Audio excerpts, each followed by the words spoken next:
Assalamualaikum warahmatullahi wabarakatuh. Perkenalkan, kami dari kelompok 11 ingin mempresentasikan tentang perubahan organisasi. Yang beranggotakan saya Agustina Dewi, dan rekan saya Elza Febriani, saya Rizky Rismawati. Jadi yang pertama itu adalah latar belakang yang akan dijelaskan oleh Elza. Oke, latar belakangnya yaitu perubahan organisasi adalah sesuatu yang tidak bisa dihindari. Perubahan dapat terjadi sebagai respon terhadap berbagai faktor eksternal seperti perkembangan teknologi, perubahan preferensi konsumen, globalisasi, serta tekanan dari kompetitor.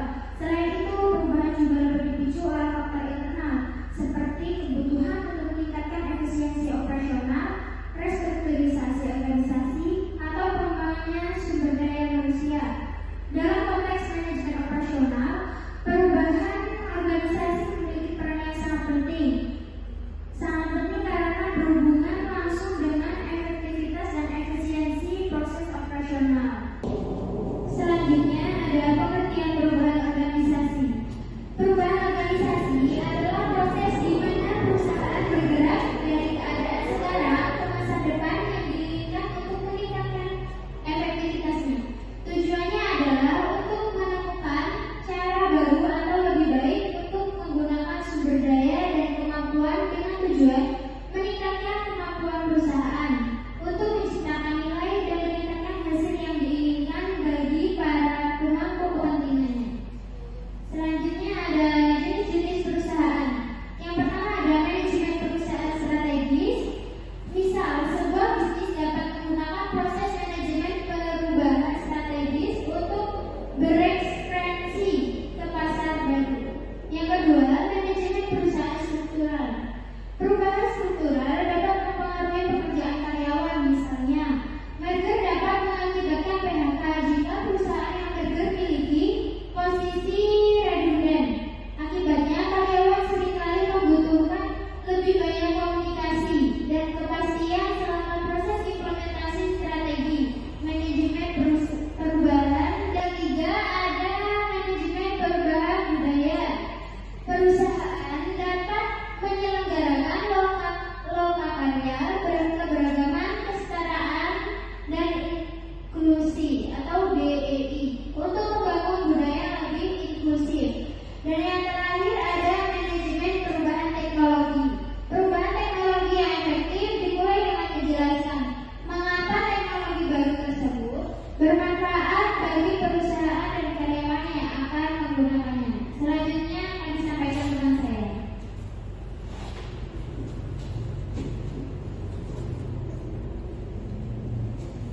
Yang selanjutnya yaitu tujuan dan manfaat perubahan dalam suatu manajemen.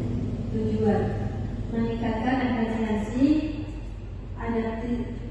adaptasi lingkungan eksternal, meningkatkan daya saing, meningkatkan produktivitas karyawan, mencapai keberlanjutan organisasi. Manfaat: mendorong inovasi, meningkatkan kepuasan pelanggan, mengurangi resiko organisasi, meningkatkan kinerja organisasi. Faktor-faktor yang menghambat perubahan dalam manajemen. Yang pertama yaitu faktor internal, berlebihan. Organisasi terlalu sibuk dengan masalah di dalam sehingga mengabaikan perubahan lingkungan luar. Yang kedua yaitu market disruption, gangguan pasar. Organisasi tidak mampu mengikuti perubahan pasar ataupun teknologi.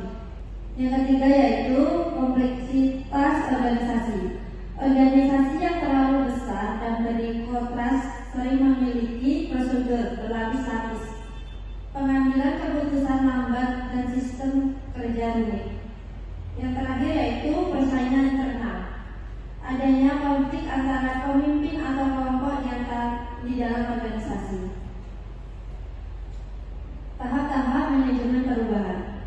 Yang pertama, berkomunikasi dalam suatu proses utama yang dapat mempengaruhi bagaimana aktivitas suatu organisasi. Menyesuaikan diri dengan perubahan. Yang B, berlatih dan pengembangan dapat membantu membangun kesejajaran antara kompetensi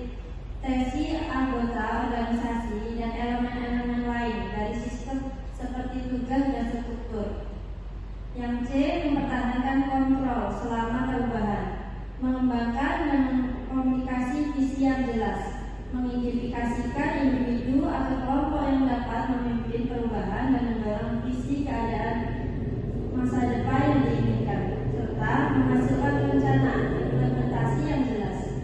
Yang terakhir yaitu mempertahankan perubahan. Manajer perubahan perlu mengidentifikasikan untuk efektivitas organisasi yang berhubungan dengan hasil-hasil yang penting bagi kelangsungan dan pertumbuhan jangka panjang organisasi. Selanjutnya, proses mengelola manajemen perubahan. Yang pertama adalah mengenali dorongan perubahan, mengevaluasi kinerja saat ini, mengetahui apa masalah, memilih cara mengubah, memperhatikan faktor yang membatasi, melaksanakan perubahan, serta mengevaluasi hasil perubahan.